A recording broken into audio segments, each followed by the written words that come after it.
नमस्कार दोस्तों। आज एक ईमानदार लकड़हारे की कहानी सुनाने जा रही हूँ जो अत्यंत लोकप्रिय है। यह कहानी आपने बचपन में अपने घर के बड़े बुजुर्गों या गुरुजनों से अवश्य सुनी होगी। लकड़हारे की कहानी हमें जीवन में सदा ईमानदार रहने के लिए प्रेरित करती है। तो दोस्तों, इस तरह की कहानी सुनने के लिए इस वीडियो को कीजिए लाइक, चैनल को सब्सक्राइब और कमेंट बॉक्स में अपनी राय जरूर लिखिए और दोस्तों अंत तक बने रहिए। एक समय की बात है, एक गांव में एक लकड़हारा रहता था। वह बहुत गरीब था। उसे गांव वाले केशव कहकर बुलाते थे। उसका छोटा सा घर था जिसमें उसका परिवार रहता था। वह अपने परिवार के जीवन दिनचर्या चलाने के लिए प्रतिदिन जंगल से लकड़ी काट कर लाता और बाजार में बेचता था। जो भी आमदनी होती थी उससे उसके परिवार का खर्च चलता था। एक दिन वह लकड़हारा नदी के किनारे पेड़ से लकड़ियां काट रहा था। अचानक उसके हाथों से कुल्हाड़ी छूटकर नदी में जाकर गिर गई। नदी गहरी थी जिससे कुल्हाड़ी निकालना असंभव था। लकड़हारे के पास एकमात्र वही कुल्हाड़ी थी, जिस कारण वह बहुत परेशान हो गया। वह सोचने लगा कि अब उसके परिवार का खर्च कैसे चलेगा। उसके पास यही एक साधन था जिससे उसके परिवार का खर्च चलता था। उसके पास कोई दूसरा उपाय भी नहीं था पैसे कमाने का। सारे प्रयत्न करने के बाद वह कुल्हाड़ी को नहीं निकाल सका, जिससे वह लकड़हारा उदास होकर नदी के किनारे बैठ गया। अत्यधिक परेशान हो जाने के बाद उसने भगवान से प्रार्थना की, हे प्रभु, आप तो सृष्टि के रचयिता जग ज्ञाता है। आप मेरी कुल्हाड़ी मुझे दिला दे, वरन मैं अपने परिवार का खर्च कैसे चलाऊंगा। कुछ समय पश्चात भगवान प्रकट हुए और उन्होंने उस लकड़हारे से पूछा, क्या समस्या है पुत्र।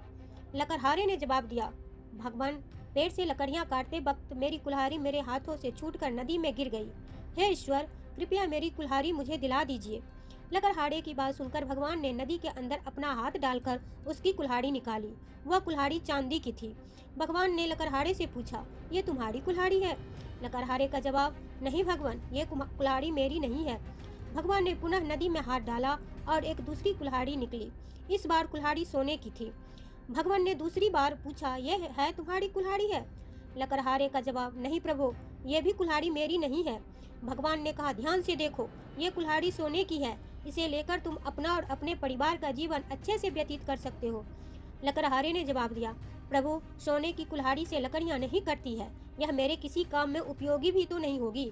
भगवान, मेरी कुल्हाड़ी लोहे की थी। मुझे मेरी लोहे की कुल्हाड़ी दिला दें। मैं उसी से लकड़ी काटकर अपने परिवार का खर्च चला सकता हूँ। भगवान उसका सरल स्वभाव देखकर बहुत प्रसन्न हुए और नदी में पुनः हाथ डालकर उन्होंने उसकी लोहे की कुल्हाड़ी निकाली। फिर से भगवान ने पूछा, हे पुत्र, क्या ये तुम्हारी कुल्हाड़ी है। लकड़हारे ने जवाब दिया, हाँ भगवान, ये मेरी लोहे की कुल्हाड़ी है। इस बार लकड़हारा बहुत प्रसन्न हुआ। उसके चेहरे पर पहले जैसी मुस्कान भी आ गई। भगवान उसकी ईमानदारी देखकर अत्यंत प्रसन्न हुए और कहा, हे भक्त, मैं तुम्हारी इस ईमानदारी को देखकर अत्यंत प्रसन्न हुआ, इसलिए मैं तुमको लोहे की कुल्हाड़ी के अतिरिक्त सोने और चांदी की कुल्हाड़ी भी देता हूँ। और भगवान ने तीनों कुल्हाड़ी उस लकड़हारे को दे दी और उसके बाद भगवान अंतर ध्यान हो गए। लकड़हारे को उसकी ईमानदारी के कारण उसे पुरस्कृत किया गया। तो दोस्तों, हमें भी हमेशा ईमानदारी के पथ पर ही चलना चाहिए। जीवन में बड़ी से बड़ी मुसीबतें का सामना ईमानदारी और निष्ठा से करना चाहिए। हमें उम्मीद है कि आपको यह ईमानदार लकड़हारे की कहानी पसंद आई होगी, तो इसे आगे शेयर जरूर करें। आपको यह कहानी कैसे लगी हमें कमेंट बॉक्स में जरूर बताएं और वीडियो को लाइक करें। अंत तक बने रहने के लिए धन्यवाद।